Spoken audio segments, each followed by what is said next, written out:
Hello everyone, welcome back to my channel, or if you're new, my name is Jenna. Hello, and I am so glad you're here today. This month for July, I've decided to do something a little bit different. Instead of doing just an overall July reading wrap-up where you go over all the books you read in the 1 month, I'm going to do 4 parts. So each part is going to just have one of the 4 books that I read, so I can give a little bit more shout out to each of the books and also talk about them all a little bit more in depth. So let's just get started. The first book I read in July was The Amalfi Curse by Sarah Penner. You guys may recognize this author, and I have not read that book yet, but I might now because I really enjoyed this one. This was originally released in April of 2025 and was released in paperback April of 2026. So it's kind of making its way back into the reading popularity rhythm, I would say. But yeah, so I read it during my family's beach week, so I was able to really sit and dive into it for a whole week at the beach, which was so amazing.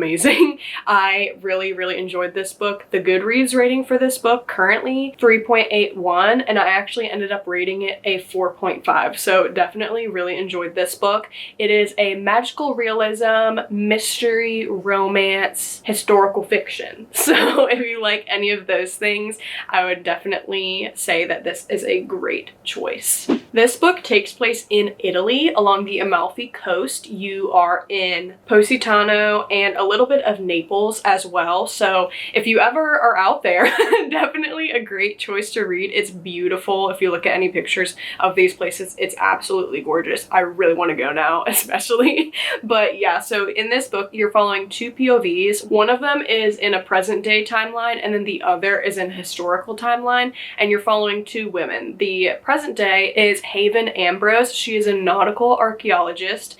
And then in the historical timeline, you're following Marie De Luca in the 1800s. So you have a pretty good gap, but a really fun one. For the present day with Haven, you find yourself getting into Italy for her to do some research along the Amalfi coast because she has been seeing a lot of strange occurrences lately where there are things that are unexplained along the coast. There are strange deaths that don't really make sense. So she's going there to try to figure out what is going on, while in the background she's also scuba diving to try and find where and what the treasure her late father found. And then with everything that she's learning and researching, you kind of start to see what happened along the Amalfi coast in the 1800s with these magical women in a family that essentially have the power to protect their land. So if there are pirates coming their way or there's a huge storm coming, they can essentially stop the storm. They can prevent any of the pirates from coming their way.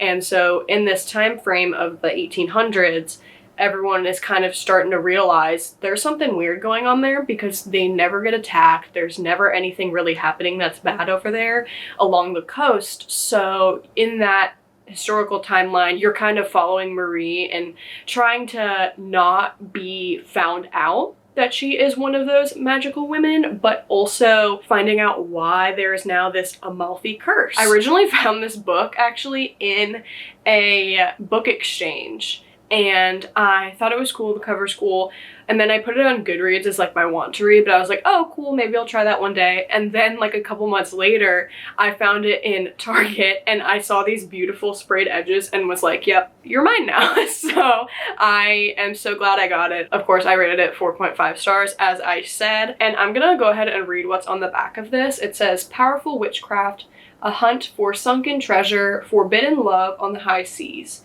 Beware of the Amalfi curse. And then the reviews from renowned authors is a magical read from Amelia Hart, New York Times bestselling author of The Sirens. Readers will be spellbound by this atmospheric, unmissable stunner, from Kathy Hayes, New York Times bestselling author of The Cloisters. So that is on the back. I always said it was so interesting, getting back to how I said earlier it was published in 2025 and then published in paperback in 2026. Why does it have to be hardcover? I know people are excited about the new ACOTAR coming out, but they're also like, I don't want to get it in hardcover, but like they have to because they want to read it when it eventually comes out. There's probably some logical explanation as to why it is always hardcover and then comes back in paperback. I feel like putting in paperback makes more sense beforehand, but I don't know. Anyways, this was my first read of July and I really enjoyed it. If you guys have read this book or have read something like it recently, let me know down below. But like I said, I will go through all 4 of my July reads individually. So my next video will be about Greenlights by Matthew McConaughey, then First Time Caller by BK Borison, and then finally I will be talking about Dolly All The Time by Sarah Morgenthaler. If you like this video, please subscribe, and I will see you guys next time for another video. Bye everybody.